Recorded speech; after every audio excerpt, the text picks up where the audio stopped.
तो अपन ने part first में जो है वो इसका बेसिक पूरा देख लिया था।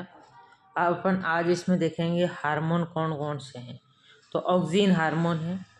ये जो ऑक्सीन होते हैं ये क्या करते हैं, प्रकाशानुवर्तन फोटोट्रोपिज्म का पर प्रयोग करते हैं। फोटोट्रोपिज्म प्रकाशानुवर्तन यानी प्रकाश के अनुसार प्रकाश की ओर ये क्या करते हैं, गति करते रहते हैं।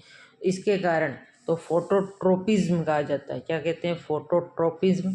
इसका प्रयोग किया था सी डार्विन और उनके बेटे एफ डार्विन ने किए थे। और किस पर किए थे, कैनरी घास पर। तो फोटोट्रोपिज्म पर प्रयोग सी डार्विन व एफ डार्विन ने किए थे, कैनरी घास पर किए थे। इन्होंने बताया कि पादप के शीर्ष भाग में स्टिम्युलस रसायन बनते हैं। क्या बनते हैं, स्टिम्युलस रसायन बनते हैं, जिससे पादप में क्या होती है, एपिकल ग्रोथ होती है। पादप के शीर्ष भाग में स्टिम्युलस रसायन बनते हैं, इससे क्या होती है, एपिकल, जो शीर्ष में एपिकल ग्रोथ ही होती है, तो एपिकल ग्रोथ होती है। और ये चीज़ इन्होंने किस में बताई थी, the power of movement in plant में बताई थी। तो फर्स्ट क्वेश्चन ऑक्सीजन के बारे में प्रयोग किसने किए थे, सी डार्विन और एफ डार्विन ने। किस पर किए थे, कैनरी घास पर किए थे। किस में बताया था इन्होंने अपना वर्णन, the power of movement in growth में बताया था। इसके बाद ऑक्सीजन की खोज किसने की थी, ऑक्सीजन की खोज की थी F.W. वेंट ने की थी। और एविना यानी जई के प्रांकुर चोल पर प्रयोग करके ऑक्सीजन की खोज की थी। प्रांकुर जो जिससे तने का निर्माण होता है वो प्रांकुर चोल होता है। तो किसने की थी, वेंट ने। किस पर की थी, जई के प्रांकुर चोल पर प्रयोग करके ऑक्सीजन की खोज की थी। और इन्होंने प्रयोग में किसका उपयोग किया था, एगार एगार का। तो प्रयोग सबसे पहले सी डार्विन एफ डार्विन ने कैनरी घास पर किया था। फोटोट्रोपिज्म को बता रही थी, एपिकल ग्रोथ हो रही थी। और पुस्तक थी the moment, the power of movement in plant थी। वेंट ने जई में की थी। एगार एगार का प्रयोग किया था, प्रांकुर चोल पर प्रयोग करके ऑक्सीजन की खोज की थी। इनके अनुसार पादप के शीर्ष भाग में ऑक्सीजन का क्या होता है, संश्लेषण। पादप के शीर्ष भाग में किसका संश्लेषण होता है, ऑक्सीजन का संश्लेषण होता है। ऑक्सीजन के संश्लेषण में ये क्या करते हैं, नीचे की ओर गमन करते हैं। तो इससे बेसिपिटल तलाभिसारी तथा ध्रुवीय परिवर्तन कहा जाता है।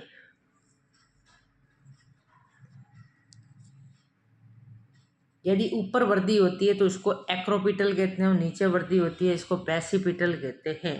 तो शीर्ष में वृद्धि होती है तो जिससे पादप क्या होता है, शीर्ष में वृद्धि होकर नीचे झुक जाते हैं। तो इनके अनुसार पादप के शीर्ष भाग में ऑक्सीजन का संश्लेषण होता है और नीचे की ओर गमन करते हैं, जिसे बेसिपिटल तथा ध्रुवीय परिवर्तन कहते हैं। सूर्य के प्रकाश युक्त क्षेत्र में पादप में ये पादप है, सूर्य इधर है, तो सूर्य के प्रकाश युक्त क्षेत्र में तो 27% ऑक्सीजन बनता है। और इधर जो है वो कितना बनता है, 57% ऑक्सीजन बनता है। सूर्य के प्रकाश की तरफ 27, सूर्य का प्रकाश जो है वो सताता है तो 27, और इधर कौन सा हो गया, 57। ये कितने प्रतिशत हो गया, 27 और 57 जो है वो 84% हो गया। 27 और 57 84, पीछे बचता है 16%। ये 16% जो होता है वो क्या होता है, ग्रेविटी के कारण ये क्या होता है, नीचे की ओर चला जाता है। ये ऑक्सीजन जो है वो ग्रेविटी के कारण, गुरुत्वाकर्षण के कारण कहाँ चला जाता है, नीचे की ओर चला जाता है। पादप के शीर्ष भाग जो होते हैं वो किसकी ओर मुड़ जाते हैं, सूर्य की ओर मुड़ जाते हैं।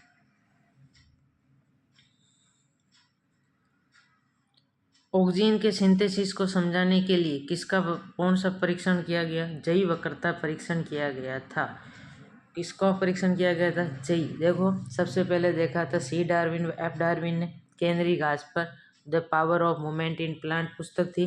उसके बाद में जो है वो डब्ल्यू वेंट ने जई में प्रयोग किए थे। इसके बाद में ये बताया गया जो इसमें ये वृद्धि कैसी होती है, बेसिपिटल, यानी शीर्ष में वृद्धि होती है और ये नीचे की ओर चले आते हैं। तो ये पत्तियां जो होती है वो सूर्य की ओर मुड़ जाती है। तो सूर्य के प्रकाश में कितने % ऑक्सीजन होता है, 27। दूसरी ओर कितना होता है, 57। और 16% कहाँ चला जाता है, ग्रेविटी के कारण नीचे की ओर चला जाता है। इसके बाद में एक प्राकृतिक ऑक्सीजन होता है और एक कृत्रिम ऑक्सीजन यानी आर्टिफिशियल ऑक्सीजन होते हैं। तो कृत्रिम मतलब नेचुरल ऑक्सीन कौन से होते हैं, IAA और IBA। IAA यानी इंडोल एसिटिक एसिड, IBA होता है indole butyric acid. IAA indole acetic acid, IBA indole butyric acid. आजकल आर्टिफिशियल ऑक्सीन के समान हार्मोन भी खोजे जा चुके हैं। वो हार्मोन कौन कौन से हैं,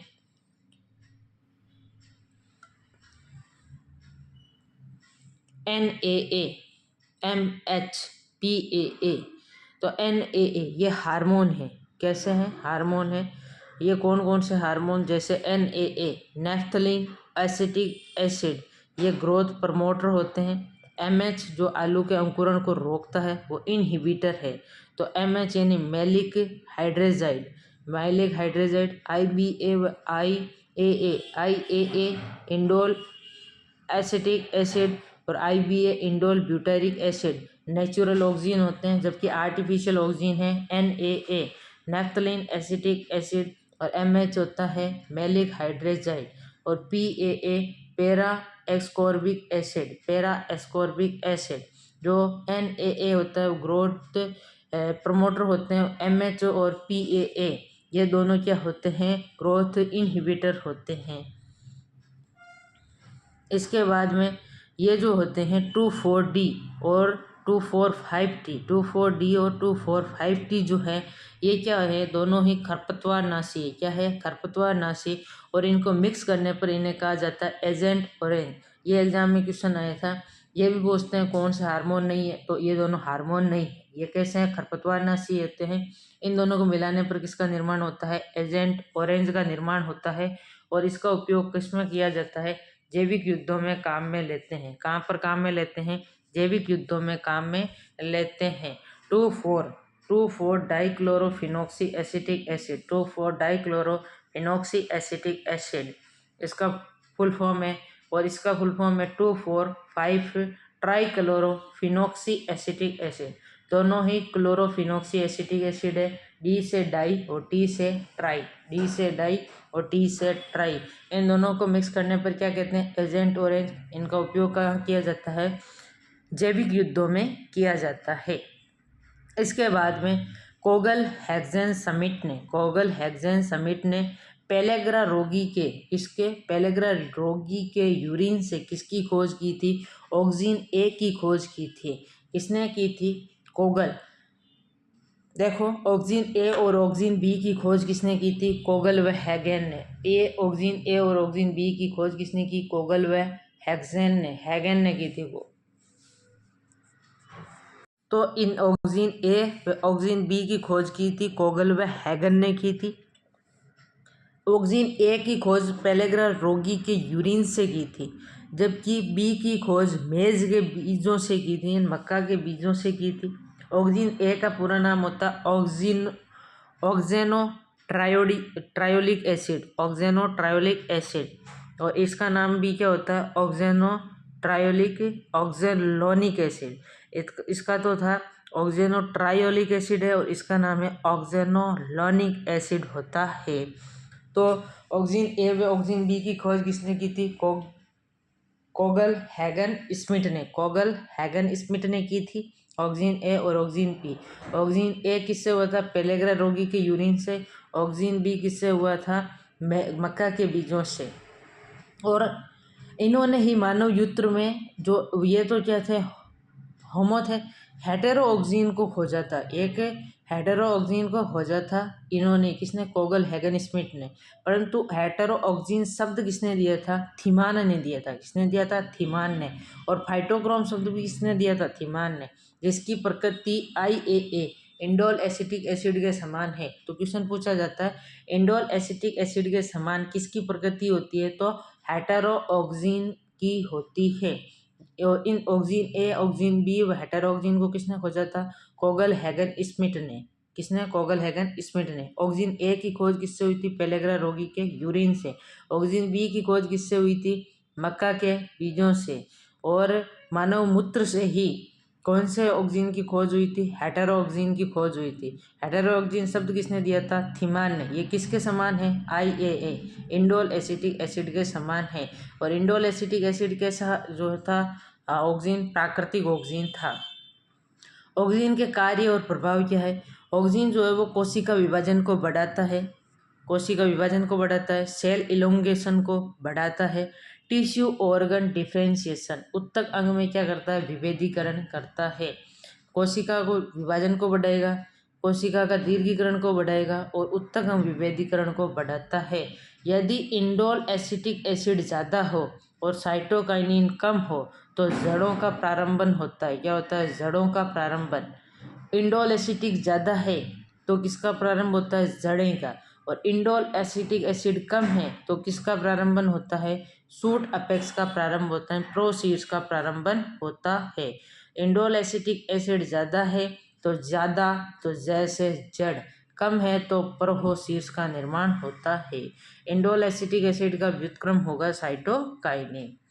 और यह किसके निर्माण को प्रेरित करता है? कैलस के निर्माण को प्रेरित करता है और शीर्ष प्रमुखता इन एपिकल डोरमेंसी को प्रेरित करता है।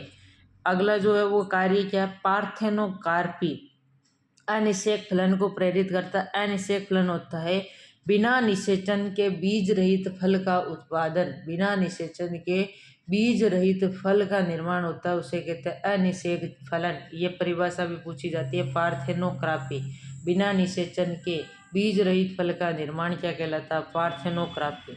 तो कितने देखे हैं? अभी तक 6 देखे हैं। कौन कौन से? पहला तो किस में वृद्धि करेगा?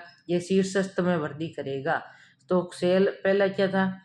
सेल फेम में फॉर्मेशन, तो फॉर्मेशन में सेल डिवीजन, सेल डिवीजन के बाद में सेल इलोंगेशन, सेल इलोंगेशन के बाद में यदि इंडोल एसिटिक ज़्यादा है तो ये क्या करता है? जड़ों का प्रारंभन। इंडोल एसिटिक कम है तो ये क्या होता है? प्रोसीड्स का प्रारंभन, यानी उत्तक अंग का विभेदीकरण करता है, कैलस के निर्माण को प्रेरित करता है और शीर्ष प्रमुखता को प्रेरित करता है। पार्थेनोग्राफी अनिषेक फलन को भी क्या करता है? प्रेरित करता है। अगला जो है ये क्या है? प्रिवेंशन ऑफ लॉगिंग, यानी पतन की रोकथाम। कुछ पादप के तने कैसे होते हैं? लंबे और पतले। कैसे होते हैं? लंबे और पतले, जो तेज हवा में इधर उधर गिर जाते हैं तो इसको कहा जाता है लॉगिंग। क्या कहते हैं? लॉगिंग। परंतु ऑक्सीजन के छिड़काव से तने में स्क्लेरन कायमा यानी दृढ़ता, स्केल कैसी होती है? दृढ़, यानी स्क्लेरन कायमा बन जाती है जो पादप को दृढ़ता प्रदान करती है, तो इसको गिरने से रोकती है।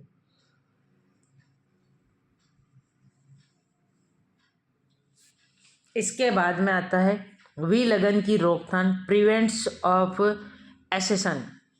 तो समय से पूर्व गिरने से रोकता है, समय से पूर्व गिरने से रोकता है। फ्रूट थिनिंग, यानी फल के उत्पादन को गिरावट को क्या करता है? रोकता है। पहला क्या था? कोशिका विभाजन। दूसरा क्या था? एलोंगेशन, दीर्घीकरण। तीसरा था उत्तक में विभेदीकरण। IAA ज़्यादा तो जड़ों का विभेदन प्रारंभ, IAA कम तो जड़ों का तने का प्रारंभ। उसके बाद में जो है वो क्या थी? ये प्लांट लॉगिंग को, मतलब तने के उसको दृढ़ता प्रदान करता है।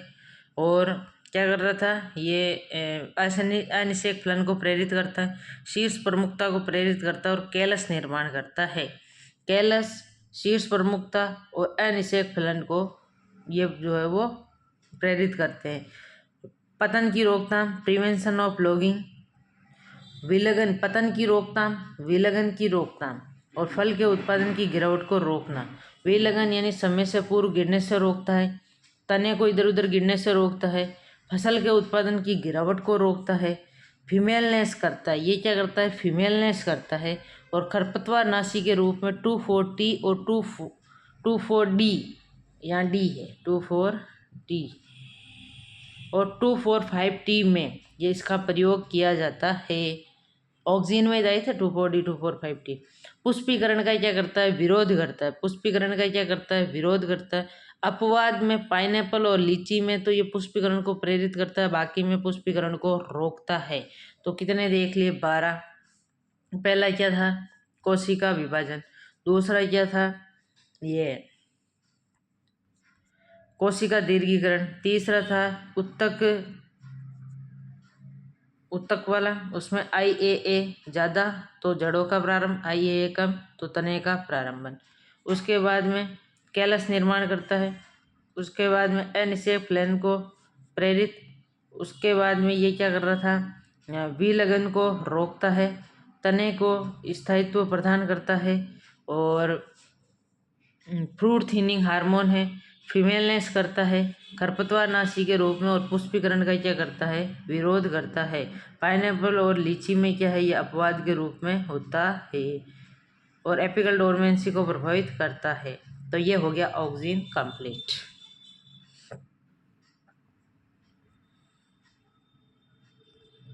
अगला है अपना जिब्रेलिन। सर्वप्रथम इसके बारे में बताया था, जिब्रेला फ्यूजेरियम फंजाई से खोजा गया था।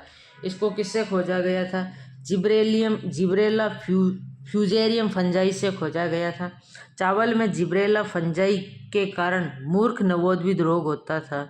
चावल में यदि जिब्रेला फंजाई है तो रोग कौन सा होता है, मूर्ख नवोद्भिद रोग होता है। किसी चावल का तना पीला, दुबला, पतला और उत्पादन में क्या होती है, इससे चावल कैसा होता है, तना उसका पतला होता है, दुर्बल होता है, और उत्पादन में क्या होती है, कमी होती है।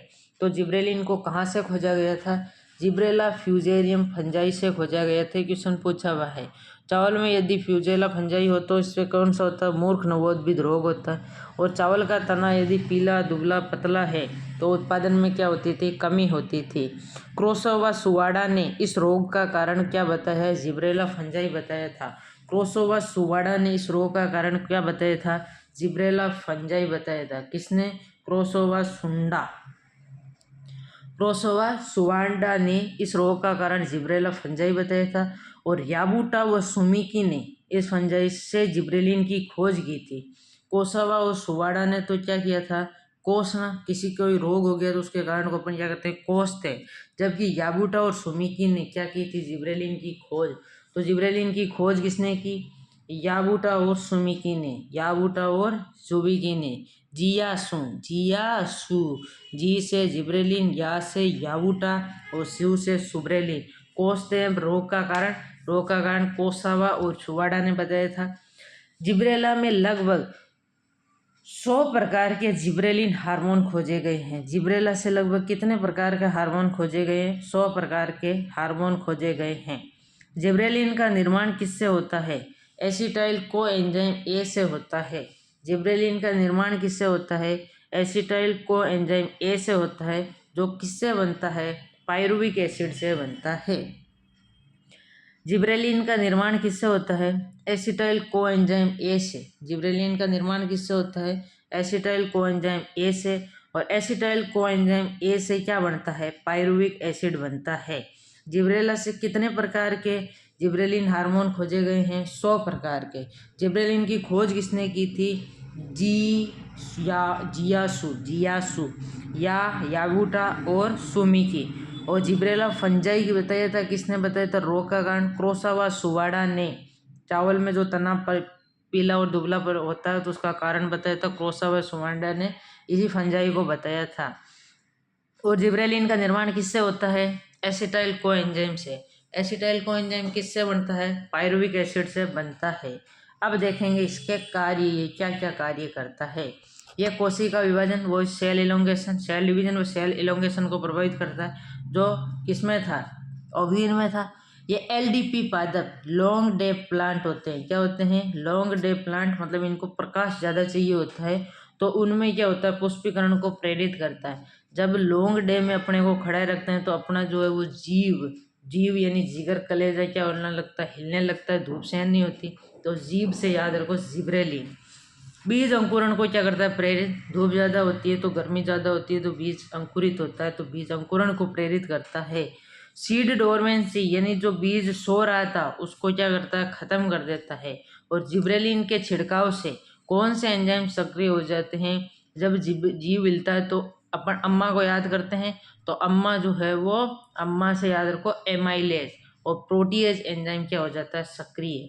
एमाइलेज और प्रोटीएज एंजाइम क्या हो जाता है, सक्रिय हो जाता है। और आनुवंशिक जो बोनापन था उसको भी रोकता है। किसको रोकता है, आनुवंशिक बोनेपन को रोकता है। बोल्टिंग प्रभाव दर्शाते हैं तना छोटा, पत्ती ज़्यादा, तने पर दूर दूर लगा देता है। जब भी क्या होता है, तने पर क्या होती है, अधिक अधिक पत्तियां ऐसे होती है, तो ये इनको क्या करता है, झुंड के रूप में जो पत्तियां, इनको क्या करता है, दूर करता है, अलग अलग दूर दूर इस तरह से पत्तियां लगा देता है। कौन? जिब्रेलिन। आनुवंशिक बोनेपन को रोकता है। बोल्टिंग यानी जो पत्तियां घनी थी, इस प्रभाव को इसने दर्शाया था। जैसे सलाद, लेट्यूस और पत्ता गोभी में बहुत पास पास होती है, तो उस पर छिड़काव करने से क्या हो जाती है, दूर दूर हो जाती है। तो आनुवंशिक बोनापन रोकता, बोल्टिंग प्रभाव दर्शाता है। और ये जो है वो एसिटाइल कोएंजाइम से उत्पन्न हुआ था, और ये सेल डिवीजन व सेल इलोंगेशन को प्रेरित करता है, बीज अंकुरण को प्रेरित करता है, सीड डोरमेंसी को क्या करता है, प्रेरित करता है। जिब्रेलिन के छिड़काव से कौन से एंजाइम प्रेरित होते हैं? अल्फा एमाइलेज और प्रोटीज एंजाइम। एलडीपी पादप में किसको प्रेरित करता है? पुष्पीकरण को प्रभावित करता है। ऑक्सीन तो फीमेलनेस कर रहा था, और ये क्या करता है? मेलनेस। अनिसेफ्लन को प्रेरित करता है, वो भी अनिसेफ्लन को प्रेरित कर रहे थे। ये फ्रूट के आकार को बढ़ाता है, जैसे एप्पल में पोमेलिन के छिड़काव से फल की साइज क्या हो जाती है, बढ़ जाती है। पोमेलिन बनता है जिब्रेलिन और साइटोकाइनिन के मिक्स से बनता है पोमेलिन। तो इसके कितने प्रयोग कार्य हैं? 9। फ्रूट के आकार को बढ़ाता है, मेलनेस को यानी नर पुष्पों की संख्या को बढ़ाता है, और वो फीमेलनेस यानी मादा पुष्पों की संख्या को बढ़ा रहा था ऑक्सीजन। एनिसेफ्लिन को प्रेरित करता है, और ये क्या करता है? बोल्टिंग इफेक्ट दर्शाता है, और आनुवंशिक बोनेपन को रोकता है, और बीज अंकुरण को प्रेरित करता है, सीड डोरमेंसी को प्रेरित करता है, एलडीपी में पुष्पीकरण को करता है। अब बात आती है साइटोकाइनिन। ऑक्सीजन की खोज किसने की थी? एफ.डब्ल्यू. वेंट ने की थी। किससे की थी? जई के पादप से की थी। प्रयोग किसने किए थे? सी डार्विन और एफ डार्विन ने केंद्रीय घास पर किए थे। जिब्रेलिन की खोज किसने की थी? याकूबा और किसने की थी? रोग किसने बताया था? क्रोसोवा ने बताया था, और इसकी खोज की थी याबूटा और सुमिटी ने। जिब्रेलिन फंजाई में की थी उसकी। तो साइटोकाइनिन की खोज मिलर द्वारा अचानक तब हुई जब प्रोफेसर स्कूब, जो जिब्रेलिन के थे ना, याकूबा और सुमिटी, तो उस समय प्रोफेसर था स्कूब की लेबोरेटरी में तंबाकू पित्त कल्चर पर प्रयोग किया था। साइट पर तंबाकू ना खाना, साइट पर मिलो तब तंबाकू नहीं खाना, साइट पर मिलो तो मिलो से मिलर क्या नहीं खाना? तंबाकू नहीं खाना है। तो साइटोकाइनिन की खोज मिलर ने किस में की थी? तंबाकू पित्त कल्चर पर की थी। मिलर ने इसको क्या दिया था? काइनेटिन नाम दिया था। मिलर ने ही हेरिंग फिश और काइमेरा के स्पर्म के डीएनए से ऑटोक्लेविंग द्वारा भी साइटोकाइनिन खोजा था। इन्होंने किस किस से और खोजा था? हेरिंग फिश और काइमेरा के स्पर्म से, हेरिंग फिश और काइमेरा के स्पर्म के डीएनए से ऑटोक्लेविंग द्वारा साइटोकाइनिन खोजा था। वैज्ञानिक ओसबोर्न ने साइटोकाइनिन को फाइटोकाइनिन कहा था। किसने? ओसबोर्न ने साइटोकाइनिन को क्या कहा था? फाइटोकाइनिन। सी के मतलब साइटोकाइनिन, सी के मतलब क्या है? साइटोकाइनिन। तो किसने? ओसबोर्न ने साइटोकाइनिन को क्या कहा था? फाइटोकाइनिन। प्रोफेसर स्कूब ने काइनिन नाम दिया था। प्रोफेसर स्कूब ने क्या नाम दिया था? काइनिन नाम दिया था। और मिलर ने क्या कहा था? काइनेटिन। मिलर ने कहा था काइनेटिन, स्कूब ने इसको क्या नाम दिया था? काइनिन। और स्कूब की लेबोरेटरी में खोजा था मिलर ने, और मिलर ने काइनेटिन कहा था, और उस स्कूब ने इसको काइनिन कह दिया। क्या कह दिया? काइनिन। और मिलर ने किससे? हेरिंग फिश और काइमेरा के स्पर्म के डीएनए से ऑटोक्लेविंग द्वारा साइटोकाइनिन खोजा था। प्रोफेसर स्कूब ने काइनिन दे दिया, ओसबोर्न ने इसको फाइटोकाइनिन कह दिया, और लेथम ने इसको साइटोकाइनिन नाम दिया था। मिलर ने क्या नाम दिया था? काइनेटिन। स्कूब ने क्या नाम दिया? काइनिन। जबकि साइटोकाइनिन नाम किसने दिया था? लेथम ने। किसने दिया था? लेथम ने नाम दिया था। इसके बाद में कोकोनट मिल्क, जिससे न्यूक्लियर एंडोस्पर्म केंद्रीय भ्रूण पोष की प्रकृति भी किसके समान होती है, साइटोकाइनिन के समान होती है। और इसका उपयोग किया जाता है टिश्यू कल्चर में। कहाँ किया जाता है, टिश्यू कल्चर में। तो पहले तो पूछा जाता है कोकोनट मिल्क कैसा होता है, न्यूक्लियर एंडोस्पर्म होता है। प्रकृति किसके समान होती है, साइटोकाइनिन के समान होती है। ये एग्जाम में क्वेश्चन पूछा हुआ है, किसकी प्रकृति साइटोकाइनिन के समान होती है, तो कोकोनट मिल्क की होती है। इसका साइज टिश्यू कल्चर में किया जाता है, इसका उपयोग किसमें किया जाता है, टिश्यू कल्चर में किया जाता है। लेथम ने मक्का के बीजों से जियाटिन प्राप्त किया था। लेथम ने इसको नाम दिया था साइटोकाइनिन, और लेथम ने मक्का के बीजों से क्या प्राप्त किया था, जियाटिन प्राप्त किया था। साइटोकाइनिन वास्तव में 6-परफ्यूरल एमिनोप्यूरिन होता है। साइटोकाइनिन का मुख्य निर्माण मुख्यतः जड़ों में होता है। साइटोकाइनिन का निर्माण मुख्यतः कहाँ होता है, जड़ों में। लेथम ने इसको क्या नाम दिया था, साइटोकाइनिन। मिलर ने इसको क्या नाम दिया था, काइनेज। और इसको ये काइनिन नाम किसने दिया था, स्कूब ने। ओसबोर्न ने साइटोकाइनिन को क्या कहा था, फाइटोकाइनिन। साइटो को क्या कहा था, फाइटो। और लेथम ने मक्का के बीजों से क्या प्राप्त किया था, जियाटिन। साइटोकाइनिन के समान कौन होता है, कोकोनट मिल्क होता है। इसका उपयोग कृत्रिम उत्तक संवर्धन टिश्यू कल्चर में किया जाता है। साइटोकाइनिन वास्तव में कैसा होता है, 6-परफ्यूरल एमिनोप्यूरिन होता है। और साइटोकाइनिन का निर्माण कहाँ होता है, मुख्यतः जड़ों में होता है। अब इसके जो है वो कार्य क्या है, यही कोशिका विभाजन व कोशिका दीर्घीकरण को क्या करता है, प्रेरित करता है। तीनों का अभी तक यही काम है। ये तो फर्स्ट है क्योंकि ये किसमें थे, प्रमोटर में थे। प्रेरित करता है और ये अंग विभेदन करता है किसके सहायता से, इंडोल एसिटिक एसिड के साथ में जब साइटोकाइनिन मिला देते हैं तो ये क्या करता है, अंग विभेदन। एलडीपी में तो कौन था, जिब्रेलिन। और एसडीपी में कौन है, शॉर्ट डे प्लांट में कौन है, साइटोकाइनिन। से एस से साइटोकाइनिन, एस से एसडीपी बाद में। तीनों ही किसको प्रेरित करते हैं, अनिषेक फलन को। वो किसको दर्शा रहा था, ऑक्सिन फीमेल नेस को, साइटोकाइनिन मेल नेस को। और ये भी वापस किसको दर्शाता है, साइटोकाइनिन फीमेल नेस को। जिब्रेलिन, जीव जो है वो कौन करता है, पुरुष। तो फीमेल नेस याद रखो, मेल नेस और दोनों में फीमेल नेस। फ्लोएम द्वारा भोजन के परिवहन को बढ़ाता है। फ से फल, फल क्या होता है, भोजन ही होता है, तो भोजन के परिवहन को बढ़ाता है। किसका निर्माण करता है, ये लवक का निर्माण करता है, प्लास्टिड का निर्माण करता है। जड़ों में था तो इस जड़ों की वृद्धि को प्रेरित करता है, जिसको जियोट्रोपिज्म यानी गुरुत्वानुवर्तन कहा जाता है। जड़ों की ओर जाते हैं उसको जियोट्रोपिज्म, प्रकाश की ओर जाते हैं उसको फोटोट्रोपिज्म कहते हैं। फोटोट्रोपिज्म कौन था, ऑक्सिन था। कौन था, ऑक्सिन। जियोट्रोपिज्म कौन है, साइटोकाइनिन। ये किसका निर्माण करता है, लवक का। और ये क्या फ्लोएम द्वारा भोजन के परिवहन को बढ़ाता है, फीमेलनेस करता है, पार्थेनोग्राफी करता है, एसडीपी करता है, अंग विभेदन करता है, कोशिका विभाजन करता है। कोशिका विभाजन तीनों में ही है तो कोई अलग से है नहीं। अंग विभेदन कौन करता है, साइटोकाइनिन। साइट पर क्या किए, अंग को काट दिए।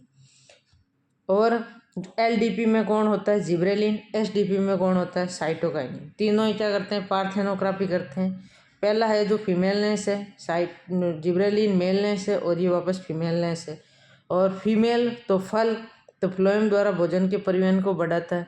भोजन का परिवहन बढ़ेगा तो वर्णकों की आवश्यकता होगी, लवक का निर्माण करता है। और जड़ों में था तो जड़ों के निर्माण को क्या करता है, प्रेरित करता है। यह एपिकल डोरमेंसी का विरोध करता है, क्योंकि जड़ों को दर्शाता है तो एपिकल डोरमेंसी का विरोध करता है। और एपिकल डोरमेंसी का विरोध और कौन कर रहा था, ऑक्सिन। वो उसको बढ़ा रहा था और ये विरोध करता है। यह जीर्णता को रोकता है और ये पादप में प्रोटीन संश्लेषण और प्रकाश संश्लेषण को बढ़ाता है, जिससे जीर्णता रुक जाती है। इसे रिचमुंड लॉग फैक्ट कहते हैं। लॉग में क्या हो रही थी, वृद्धि ज़्यादा हो रही थी, तो यहाँ पर जीर्णता को रोक देता है, यानी बुढ़ापा आने को प्रक्रिया को रोक देता है। ये प्रोटीन संश्लेषण, जीर्णता क्या होती है, बुढ़ापा, तो बुढ़ापे को रोक देता है, अर्थात पादप में प्रोटीन संश्लेषण और प्रकाश संश्लेषण को क्या करता है, बढ़ाता है, जिससे क्या हो जाती है, जीर्णता रुक जाती है। और इसे ही क्या कहा जाता है, रिचमुंड लॉग फैक्ट कहते हैं। और इसी समय परजीवी पादप में होस्ट सेल को भी क्या करता है, होस्ट सेल की वृद्धि को भी क्या करता है, प्रेरित करता है। परजीवी पादप जो होते हैं वो होस्ट ही होते हैं, दूसरे पर आते हैं, उनकी वृद्धि को ये क्या कर देते हैं, प्रेरित कर देते हैं। परजीवी पादप में बिना होस्ट सेल के भी ये वृद्धि को क्या कर देते हैं, प्रेरित कर देते हैं। परजीवी पादप है और जो दूसरों पर आश्रित रहने के लिए उनमें जो होस्ट सेल होती है यदि वो नहीं है तो भी उनके निर्माण को क्या कर देते हैं, प्रेरित कर देते हैं। अब आता है ABA, एब्सिसिक एसिड, इसको कहा जाता है तनाव हार्मोन और ये वृद्धि को क्या करते हैं, संदमन करते हैं, यानी इनहिबिटर हार्मोन है। पादपों में तनाव हार्मोन किसको कहा जाता है, ABA को। इसके बारे में किसने कहा था, तनाव कब होगा, जब एडी में कुछ प्रॉब्लम हो जाएगी। तो एडीकोट व ओकुमा ने कपास के पके फलों से एक ऐसा रसायन प्राप्त किया जो विलयन की क्रिया को क्या करता है, प्रेरित करता है। तो इसे कहा था एब्सिसिन नाम दिया था। देखो ये विलयन की क्रिया को प्रेरित करता है।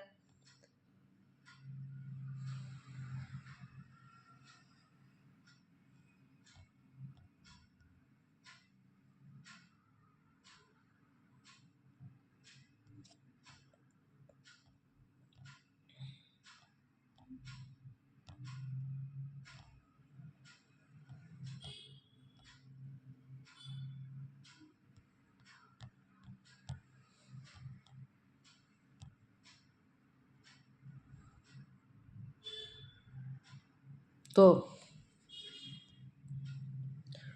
पादप में तनाव हार्मोन हो गया एडिकोट व ओकुबा ने कपास के पक्के फल से, किसके, कपास के पक्के फल से एक ऐसा रसायन प्राप्त किया जो किसको करता है, विलयन की क्रिया को क्या करता है, प्रेरित करता है। इसे ही क्या कहा था, एब्सिसिन नाम दिया था। वॉरियर और रॉबिन्सन ने बेटुला की पुरानी पत्तियों से ऐसा रसायन प्राप्त किया जो डोरमेंसी को प्रेरित करता था, इसीलिए इसे डोरमीन नाम दिया। इसीलिए इसे क्या नाम दिया, डोरमीन नाम दिया गया। वॉरियर और रॉबिन्सन ने बेटुला की पुरानी पत्तियों से ऐसा रसायन प्राप्त किया जो किसको प्रेरित करता है, डोरमेंसी को प्रेरित करता है। सर्वप्रथम एब्सिसिन नाम किसने दिया था, एडिकोट व ओकुमा ने। कहाँ पर, कपास के पके फलों से। फिर आए थे वॉरियर और रॉबिन्सन, इन्होंने बेटुला की पुरानी पत्तियों से रसायन प्राप्त किया जिसको डोरमेंसी को प्रेरित किया, इसीलिए इसे डोरमीन नाम दिया। क्या नाम दिया, डोरमीन। किसने, एब्सिसिन तो नाम किसने दिया, ए से एब्सिसिन और ए से एडिकोट के साथ में ओकुमा है। वॉरियर ने इसे क्या नाम दिया था, वॉरियर व रॉबिन्सन ने इसको डोरमीन नाम दिया था। वार्ड याद रख लो, वार्ड से वॉरियर, रॉबिन्सन, डोरमीन नाम दिया था। और एब्सिसिन एडिकोट व ओकुमा ने दोनों ए और यहाँ पर नाम भी ए दिया था और वार्ड याद रख लो। तो एब्सिसिन और डोरमीन को साथ में क्या कहा गया था, एब्सिसिक एसिड कहा गया था। एबीए का प्रीकर्सर बायोलेक्जेंथिन होता है। एबीए का पूर्व पदार्थ क्या होता है, बायोलेक्जेंथिन होता है। एबीए के वो तो क्या कर रहे थे, इन चीज़ों को प्रेरित कर रहे थे, सेल डिवीजन व सेल इलोंगेशन को, और ये क्या करता है, उसको रोकता है। ये पादप वृद्धि संदमक हार्मोन है और वो पादप वृद्धि प्रोमोटर वृद्धि को प्रेरित कर रहे थे। ठीक है, ये बीज प्रसुप्ति को बनाए रखते हैं और वो बीज प्रसुप्ति को तोड़ रहे थे। वो जीर्णता को कम कर रहे थे और ये जीर्णता को प्रेरित करता है। जो उनके सब का उल्टा है, वो पुष्पीकरण को प्रेरित कर रहे थे, पुष्पीकरण का विरोध करता है। ये गुरुत्वानुवर्तन को प्रेरित करता है, जमीन के अंदर को ये क्या करता है, प्रेरित करता है। और वहाँ पर गुरुत्वानुवर्तन में एक साइटोकाइनेन था, यह LDP में पुष्पीकरण को रोकता है। लॉन्ग डे प्लांट में क्या करता है, पुष्पीकरण को रोकता है। लॉन्ग डे प्लांट में पुष्पीकरण को प्रेरित कौन कर रहा था, चलो, एल लॉन्ग जिब्रेलिन। ये देखो ये LDP में पुष्पीकरण को प्रेरित कर रहा है कौन, जिब्रेलिन, ये रहा। और ये देखो अंतर देख के पढ़ना है इसको, ये LDP में पुष्पीकरण को रोकता है। एंटी ट्रांसपाथेंट का कार्य करता है, ये रंध्रों को बंद कर देता है। आलू में कंद निर्माण को क्या करता है, प्रेरित। रंध्रों को बंद कर देता है और आलू में कंद निर्माण को प्रेरित करता है। आलू में अंकुरण को प्रेरित कौन कर रहा था? MH, अंकुरण को रोक रहा था MH। अगला देखो, एथीन या एथिलीन C2H4 एकमात्र गैसीय हार्मोन है। क्या है? एकमात्र गैसीय हार्मोन है। इसे बर्ग ने फल पकाने वाला हार्मोन कहा था। बर्ग, बाग में क्या होते हैं? फल, तो बर्ग ने इसको फल पकाने वाला हार्मोन कहा था। C2H4 एथिलीन वास्तव में मिथियोनिन एमिनो एसिड से बनता है। एथीन, एच से पहले क्या आता है? मेथ, तो ये मेथ से याद रख लो, मिथियोनिन एमिनो एसिड से बनता है। फल पकाने में प्रयुक्त होता है और आजकल इथोफेन या कैल्शियम कार्बाइड का उपयोग भी फल पकाने में होता है। एथीन के साथ साथ इथोफेन और कैल्शियम कार्बाइड का भी प्रयोग किया जाता है फल पकाने में। ये किसको प्रेरित करता है? विलयन की प्रक्रिया को प्रेरित करता है, जीर्णता को प्रेरित करता है, जड़ों में वृद्धि का संदमन करता है। पाइनएप्पल व लीची में पुष्पीकरण को प्रेरित करता है। याद करो, ये और किस में आया था? पुष्पीकरण को रोक रहा था, परंतु पाइनएप्पल और इसमें लीची में पुष्पीकरण को बता रहा था। चलो देखो कहाँ है, आ जाओ। ऑक्सीन कहाँ है? ऑक्सीन ये रहा। पुष्पीकरण का विरोध भी कौन कर रहा था? ऑक्सीन। ये पाइनएप्पल व लीची में पुष्पीकरण को प्रेरित कर रहा है। ये ठीक है, ऑक्सीन पुष्पीकरण का विरोध कर रहा है। अब यहाँ देखो,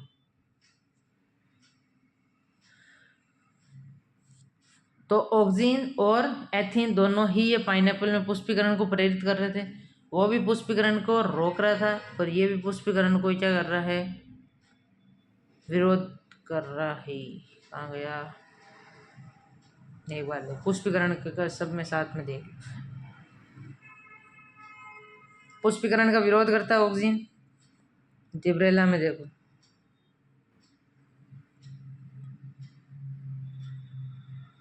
ये केवल LDP में पुष्पीकरण को प्रेरित कर रहा था। साइटोकाइनिन SDP में करेगा, बाकी में किसी में नहीं करेगा। ये देख लो, बाकी में नहीं करेगा। जीर्णता को रोकता है, एपिकल डोरमेंसी का विरोध करता है। ये डोरमेंसी को प्रेरित करता है, ये जीर्णता को प्रेरित करता है और ये जीर्णता को क्या कर रहा था? रोक रहा था।